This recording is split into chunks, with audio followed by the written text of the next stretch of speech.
시편 150편 함께 보겠습니다.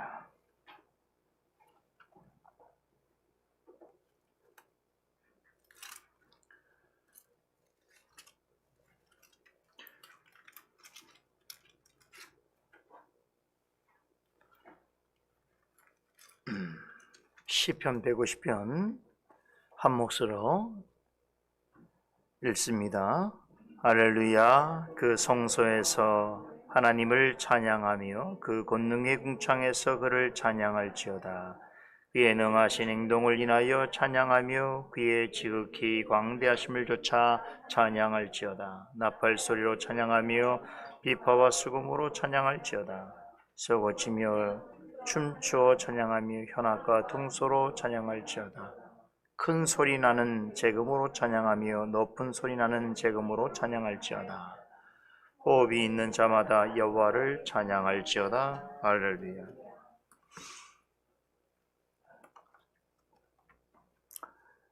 모든 글에는 시작과 끝이 있기 마련입니다. 하나님을 찬송하기 위해서 지어진 시편도 마찬가지입니다.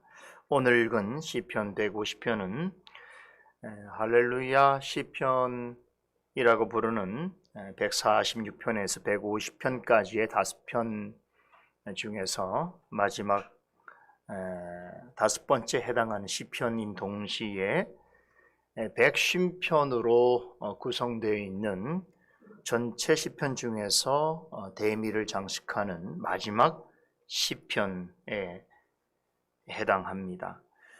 시편 1편이 전체 시편의 프렐류드, 즉 서곡이었다고 한다면 시편 150편은 그 대단원을 알리는 피날레라고 할 수 있겠습니다. 여러분, 시편 1편이 어떤 말로 시작이 되지요? 복 있는 사람은, 이런 말로 시작이 되지요.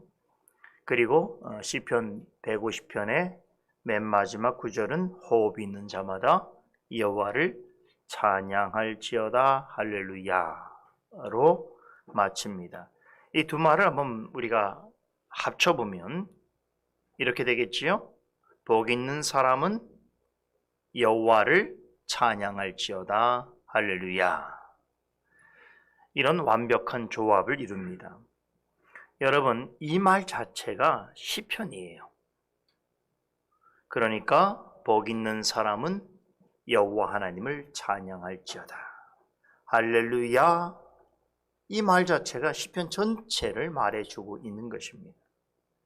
시편은 하나님 앞에서 복 있는 사람이 하나님을 찬양하는 말과 노래와 행위와 고백에 대한 기록입니다. 그동안 우리가 살펴보았듯이 150편의 시편 속에는 정말 무궁무진한 이야기가 담겨져 있습니다. 인간의 삶과 관련해서 거의 모든 종류의 희노애락이 그 속에 숨어 있습니다. 이 모든 주제와 이야기들은 결국에는 하나님을 찬양하는 것으로 귀결됩니다. 앞서 4편의 할렐루야 시편에서 살펴보았듯이 하나님이 지으신 모든 피조물이 하나님을 찬양하는 것은 지극히 선하고 아름답고 마땅한 일입니다. 하물며 하나님의 형상대로 지음받은 사람이야 어찌해야 되겠는가. 이사야서 43장 41절에서는 하나님이 자기 백성을 지으신 까닭을 그들로 하여금 나의 찬송을 부르게 하려 함이니라 라고 말씀합니다. 하나님을 찬양한다는 것은 사람에게 있어서 최고의 본분이고 궁극적인 존재 이유입니다. 광합성 작용이 필요한 모든 식물들은 언제나 태양을 바라보지요. 식물의 주광성이라고 표현하는데요. 그렇듯이 하나님의 형상을 입은 사람은 창조주와 심판주와 구원자가 되시는 하나님을 바라보며 찬양해야 하는 것입니다. 시편 1편에 언급된 복 있는 자는 어떤 사람입니까? 오직 여호와의 율법을 즐거워하며 그 율법을 주야로 묵상하는 자이고 그리고 의인의 회중에 포함되어 있는 사람입니다. 즉 구원받은 성도이지요. 그렇게 본다면 시편의 서론과 결론에 나오는 첫 말과 마지막 말을 조합하여 만들어진 복 있는 사람은 여호와를 찬양할지어다 할렐루야 라고 하는 말의 의미는 구원받은 성도의 삶은 한마디로 하나님을 찬송하는 삶이다 라고 하는 것을 더욱 분명하게 말해주고 있습니다. 그런 점에서 시편은 구원받은 성도가 하나님을 찬송하는 말과 노래와 행위와 고백을 전하는 시라고 말할 수 있습니다. 이런 관점에서 볼 때 110편의 시편들뿐만 아니라 성경 전체를 통틀어서 오늘 살펴보게 되는 시편 150편만큼 하나님을 찬송하는 것이 구원받은 성도의 삶 자체라는 것을 압축적이면서도 아주 강렬하고 인상적으로 소개하고 있는 성경 본문을 찾기 어렵습니다. 오늘 여러분들이 마지막으로 전해드리는 시편 해설을 잘 기울여 들으시면 왜 시편이 150편, 오늘 우리가 살펴본 150편으로 마치게 되었는지, 왜 150편이 시편 전체의 최종 결론으로서 제시되고 있는지 더 분명하게 이해하게 되실 것입니다. 오늘 이 시간에 제가 시편 150편 해설을 드리고 지난 5년이 넘었더라고요. 제가 기록을 보니까 5년이 넘었는데 주일 아침마다 여러분들에게 시편을 해오던 많은 시간들이 있었던 것이죠. 그 모든 시간을 오늘부로 마감 지으려고 합니다. 본시는 앞서 살펴본 4편의 할렐루야 시편과 마찬가지로 할렐루야라고 하는 말로 시작해서 할렐루야라고 하는 말로 마치는 구조를 지니고 있습니다만, 할렐루야 시편의 마지막 결론이자 시편 전체의 피날레를 장식하는 시답게 하나님을 찬양하라고 하는 요청이 가득 차 있습니다. 처음 제가 할렐루야 시편을 해설할 때에 할렐루야라고 하는 말의 의미를 분석해 드렸지요. 할렐루야는 원래 3가지 의미를 가지고 있는 단어로 구성되어 있다라고 말씀을 드렸습니다. 할렐이라고 하는 말은 찬양하다라고 하는 의미를 가지고 있는 동사 할랄에서 유래한 것이다. 그리고 다음으로 르라고 하는 말은 너희는 무엇을 하라라고 하는 2인칭 복수 명령형이고, 그리고 마지막으로 야라고 하는 것은 여호와를 축약한 하나님의 명칭이지요. 그래서 할렐루야를 직역하면 너희는 하나님을 찬양할지어다 라고 하는 의미가 되는 것입니다.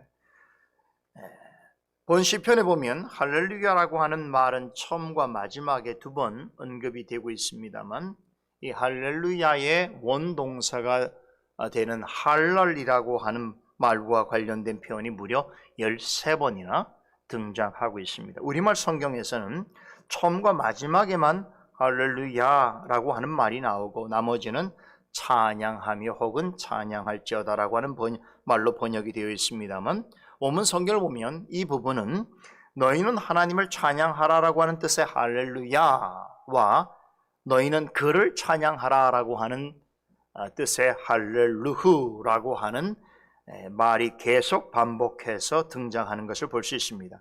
그래서 6구절로 되어 있는 이 짧은 성경 속에 이 할랄, 하나님을 찬양하라라고 하는 의미를 가지고 있는 말이 무려 13번 계속해서 반복되고 있습니다. 그래서 히브리어 원문 성경을 보면 마치 이 시 전체가 할렐루야를 외치는 것 같은 그런 느낌을 받습니다. 자, 일전에 할렐루야 첫 시편인 146편을 해설해 드리는 시간에 이 할렐루야 시편을 핸델의 메시아에 나오는 할렐루야 합창에 비유해서 설명드린 적이 있었지요. 원래 핸델의 메시아는 그리스도의 탄생과 삶과 또 순환과 부활에 관해서 3부로 구성해서 노래한 오라토리오죠. 아주 큰 대작입니다. 여기 2부 결론 부분에서 44번째 나오는 곡이 그 유명한 할렐루야 합창인데요. 매년 크리스마스나 또 연말쯤이면 우리가 어디선가 들을 수 있는 그런 아주 유명한 곡이지요. 그래서 핸델의 메시아라 그 곡은 잘 몰라도 할렐루야 합창은 들으면 모를 리가 아무도 없는 것이죠. 핸델의 할렐루야 합창은요, 할렐루야 할렐루후라고 하는 말이 계속 반복되어 있습니다. 그런 것처럼 오늘 시편 150편의 원문도 마찬가지입니다.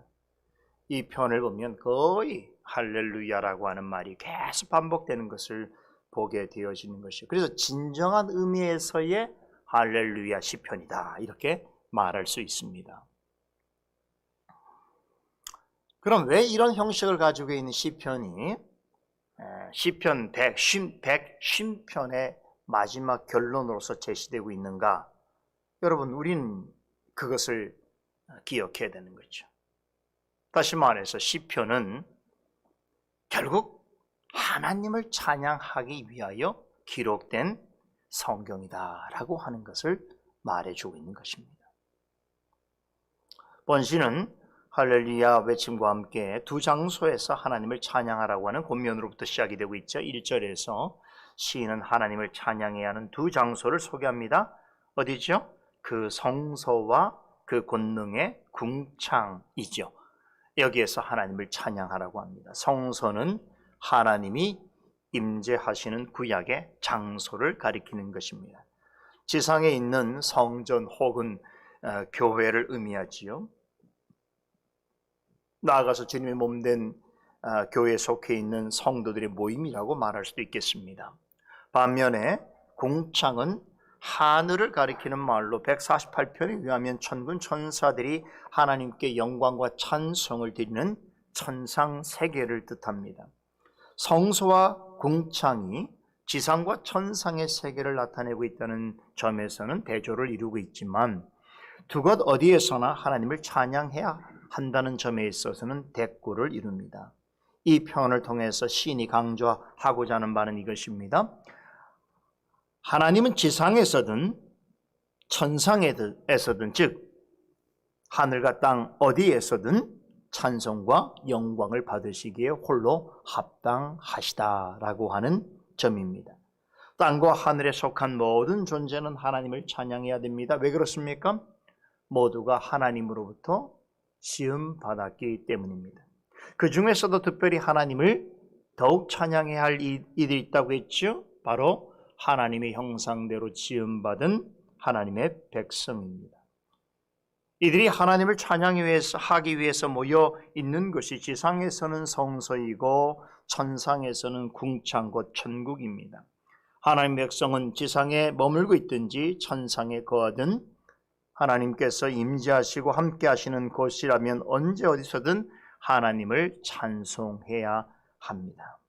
그런데 오늘 이 표현을 잘못 이해하게 되면 하나님을 찬송하는 것은 어떤 공간 속에서만 어떤 물리적인 환경, 즉 성전을 찾거나 예배당에 있을 때만 하는 일로서 생각할 수 있습니다.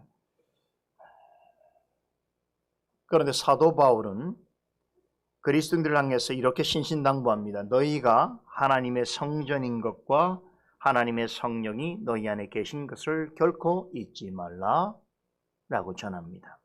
이 말씀은 그리스도 안에서 성령으로 말미암아 거듭난 성도의 존재와 인격과 삶이 있는 곳이라면 그곳이 어떤 곳이라도 마치 구약 성경의 구약에 하나님께서 성소와 성전 가운데 임재하셨던 것처럼 그러한 성도의 존재와 인격과 삶이 있는 곳에 언제나 함께 계신다라는 뜻이겠죠. 그러므로 성도의 삶이 자리하고 있는 곳이라면 그것이 어떤 곳이든 간에 하나님을 찬양할 수 있어야 하는 것입니다. 하나님께서는 어떤 장소에만 임재해 계신 것이 아니라 전심으로 하나님을 믿고 고백하는 성도의 존재와 인격과 삶 가운데 언제나 함께 하시기 때문입니다. 바울은 이 깊은 진리를 깨달았기 때문에 대적자들로부터 고난을 받고 심지어 수차례 감옥에 갇혀 있을 때에도 어떻게 했습니까? 하나님께 찬송을 했어요. 찬양을 드렸다는 것이죠. 시인은 자신도 그리하였듯이 본 시편을 대하는 우리도 그리해야 한다라고 권면하고 있습니다. 하나님의 임재와 다스림 속에서 호흡하고 살아가고 있는 삶의 자리라면 그것이 어떠할지라도 하나님을 찬양하는 삶을 살아야 하는 것입니다. 이것이 성도의 본분이고 삶의 목적인 것입니다.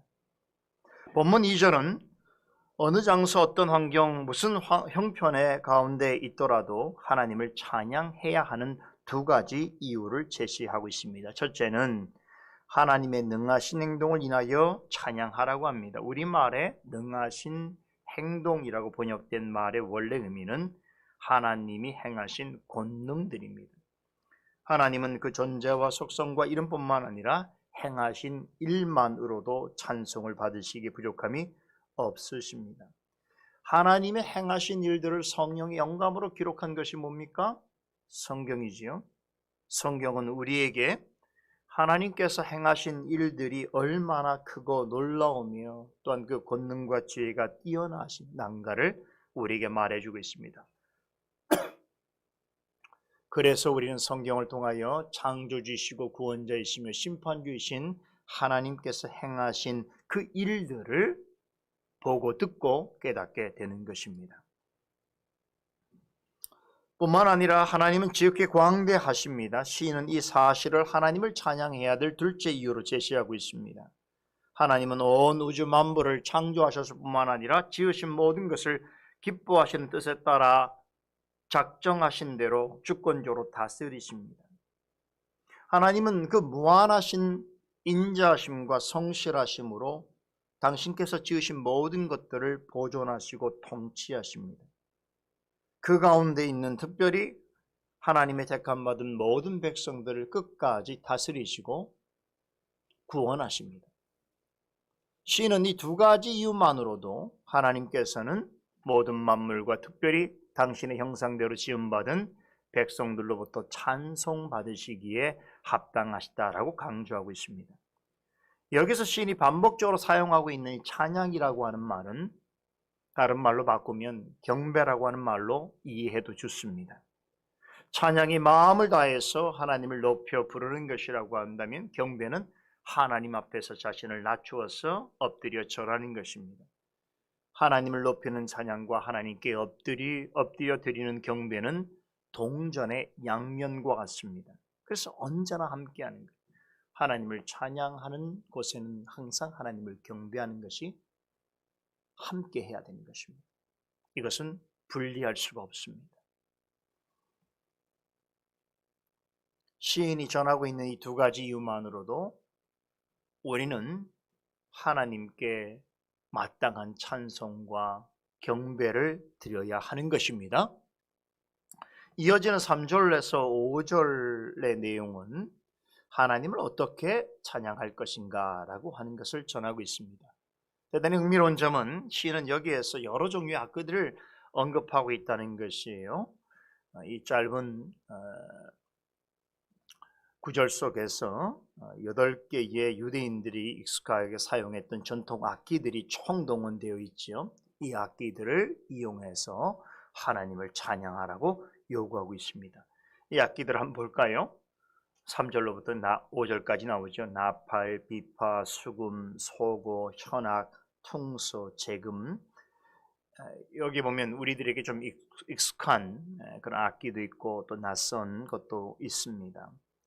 이 악기들이 어떻게 생겼고 또 어떤 기능, 어떤 소리를 내는지 하는 것은 여러분들이 오늘날처럼 이렇게 인터넷 그런 정보가 발달한 시대이기 때문에 여러분들이 잠시 가서 검색만 하셔도 그 그림 이미지 파일을 딱 여시면 이 악기들의 모습하고 또 어떤 소리를 내는지도 여러분이 잘 알 수 있으니까 그런 부분은 제가 여러분들에게 설명을 하나하나 드릴 필요가 없을 것 같고요. 다만 여기 보면 재미있는 것은 이 악기들이 분류될 수 있다는 거예요. 예를 들면 나팔과 퉁소는 관악기고 비파와 수금과 재금은 현악기입니다. 현을 이용해서 연주하는 악기죠. 그리고 소고는 두드려내는 음을 내는 타악기에 속합니다. 구약 성경에는 이외에도 몇 가지 다른 악기들이 등장합니다. 그런데 시인이 오늘 8악기 정도를 여기에서 언급하는 것은, 그러니까 하나님을 찬양하는 데 사용했던 모든 악기를 다 언급한 것이 아니라 각 분야에 사용되어지는 대표적인 악기를 언급한 것이다, 이렇게 우리가 볼 수 있겠습니다. 자, 그런데 한 가지 기억하셔야 될 것은 성경에 이렇게 악기를 동원하여 하나님을 찬양하라고 하는 구절이나 또한 그와 관련된 명령을 볼 때에 이것을 아주 문자 그대로 순진하다의 다른 표현은 무식하게라고 할 수 있어요. 그렇게 받아들이는 분들이 있어요. 그래서 교회에서 이런저러한 악기들을 사용해야 되고, 또 심지어는 하나님을 예배할 때에 현대 음악에 사용되어지는 악기들을 총동원해서 예배하는 것이 더욱더 좋다. 또 이렇게 하는 것이 성경에서 말하고 있는 하나님의 명령이다, 이렇게 주장하고 또 이해하는 분들이 있습니다. 과연 성경에서 악기들을 언급하는 이유가 이런 식의 관심과 주장을 뒷받침하기 위해서일까요? 만일에 여러분 구약 성경에 이런 말씀들이 악기 사용에 관하여서 그 근거로서 제시되어지는 본문일 것 같다고 한다면 가장 바람직한 방식은 뭐겠습니까? 구약에 사용된 악기들을 우리가 직접 구입을 해서 그것을 배워서 연주해야 되겠죠. 그것이야말로 가장 좋은 방법이겠죠. 그 실제로 그런 교회는 없죠.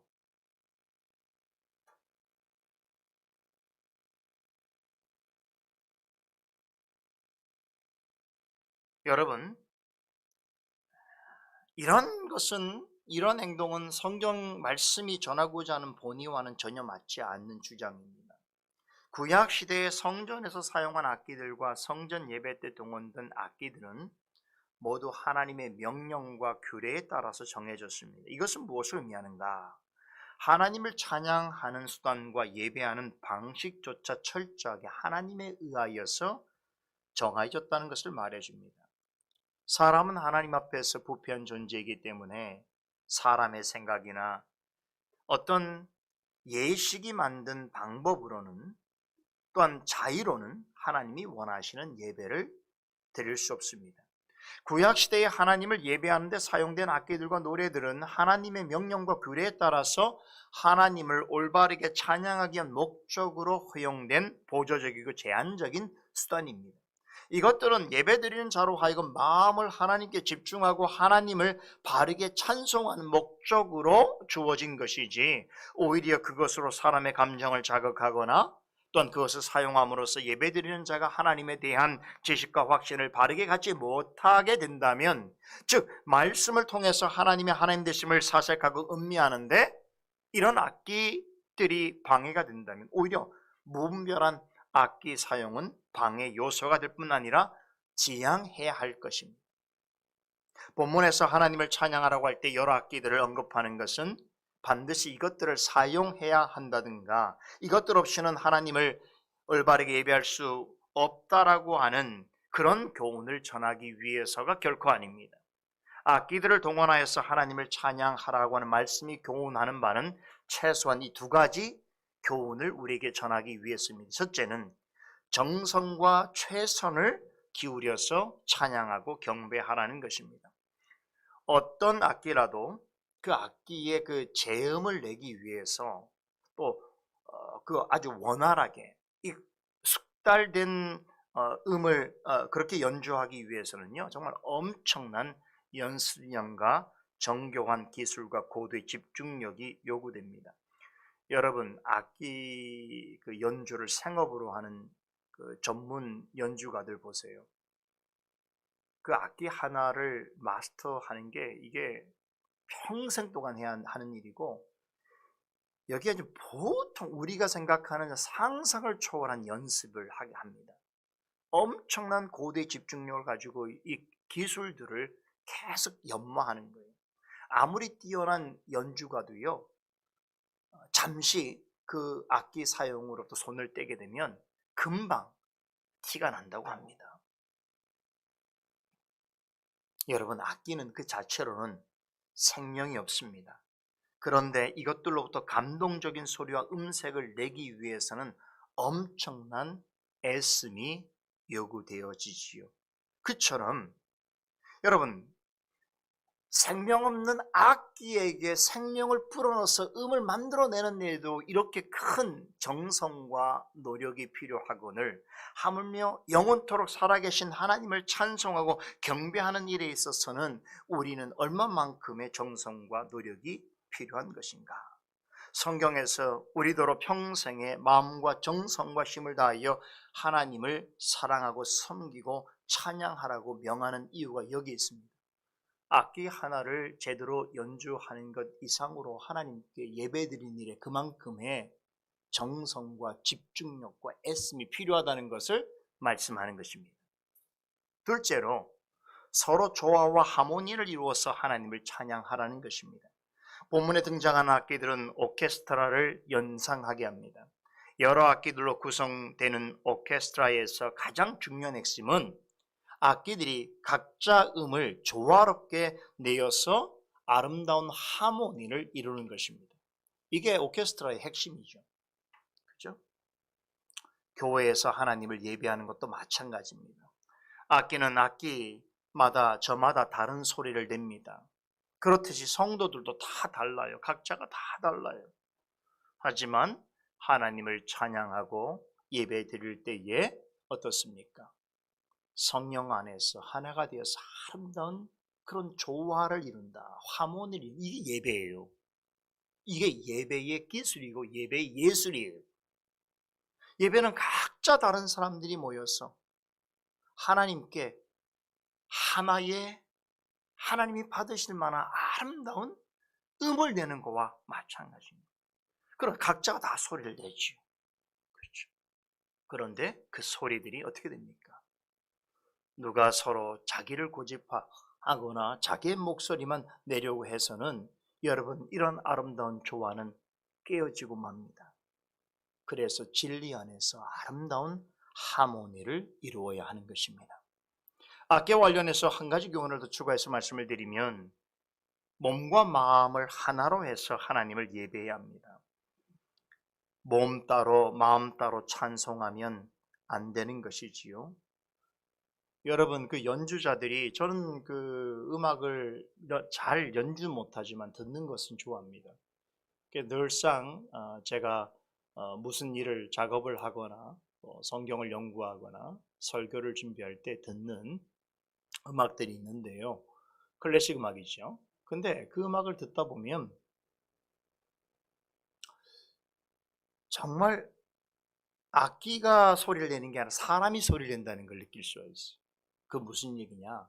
악기라고 하는 생명 없는 도구를 사용하지만 여기에 사람이 온 마음을 실어서 온 정성을 다해서 힘을 다해서 연주하게 되면 그것은 더 이상 악기가 소리를 내는 것이 아니고 그 사람이 소리를 내는 것처럼 이해가 되는 것이죠. 여러분 악기를 연주할 때도 몸과 마음이 하나가 되어야 한다면 하나님을 예배할 때는 어떻겠습니까? 그렇죠. 요즘에 우리 한국 사회에 그 노래하는 그런 일들이 그런 프로그램들이 많은 사람들이 관심을 갖잖아요. TV에 나오는 어떤 가수들이 노래를 할 때 여러분 그냥 하지 않죠. 몸과 마음을 다해서 하지 않습니까? 그럴 때 듣는 사람, 청중들에게 감동을 주는 것입니다. 하물며 하나님을 찬양하고 예배하는 일에 있어서 몸과 마음이 따로따로이면 되겠는가? 그렇죠. 어떤 점에서는 사람은 구약시대에 하나님을 찬송하고 예배하는 데 사용된 악기와 같습니다. 악기는 제 소리를 낼 때 가장 멋있습니다. 그리고 다른 악기들과 조화를 이룰 때 가장 멋지지요. 그렇듯이 우리도 악기처럼 제 소리를 내되 다른 성도들과 더불어서 아름다운 소리를 낼 수 있어야 합니다. 그렇죠? 그래서 우리가 예배 드릴 때 그냥 여러분 앉아 있는 것 같지만 사실은 앉아 있는 것이 아니고 그냥 가만히 수동적으로만 있는 것이 아니고 온 마음과 정성과 뜻과 힘을 다해서 하나님께 찬양하는 것이 예배드린 자체가 그런 행위입니다. 그래서 제가 이제 다음 주부터는 몇 주 동안 시편 해설에 이어서 예배에 대해서 말씀을 드리려고 해요.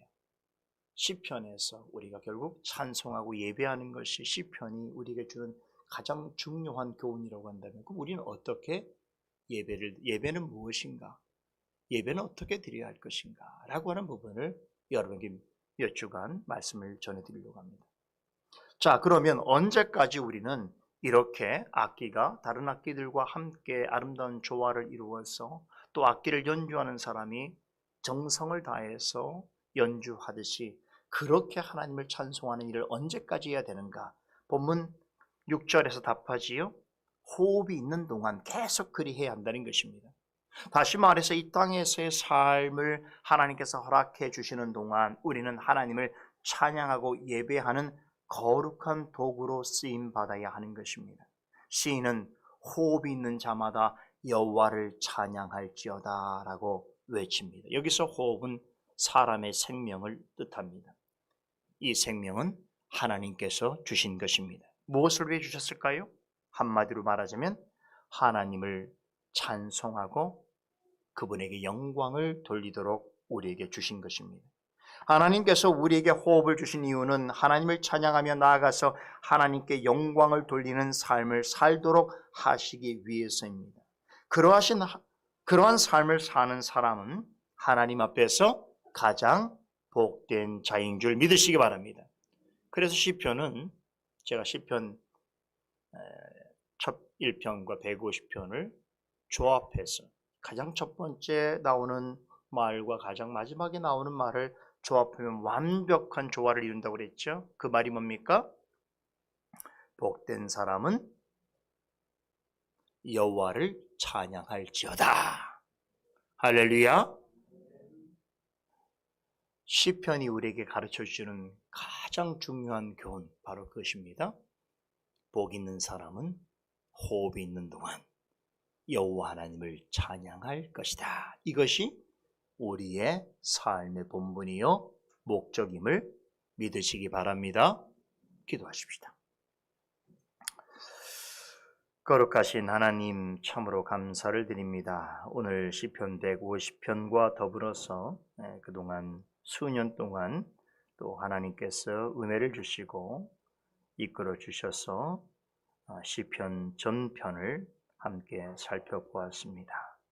오늘 이 시편을 통해서 우리에게 주신 시편 말씀의 목적이 무엇이며 또 우리가 어떠한 태도로 하나님께 호흡 있는 동안 나아가 살아야 할지에 대해서 깨닫게 되었사오니 하나님 그동안 시편 해설을 통해서 우리 교회에 또한 저마다에게 은혜를 베풀어 주신 것을 참으로 감사를 드립니다. 또한 앞으로 또 이 말씀들을 저희가 마음에 담고 또 깨달아서 하나님께서 기뻐하시는 그러한 일들을 행하며 또한 주님의 몸된 교회를 더 아름답고 조화롭게 진리 안에서 잘 세워갈 수 있도록 은혜 베풀어 주시옵소서. 모든 것 감사드리며 예수 그리스도 이름으로 기도드리옵나이다. 아멘.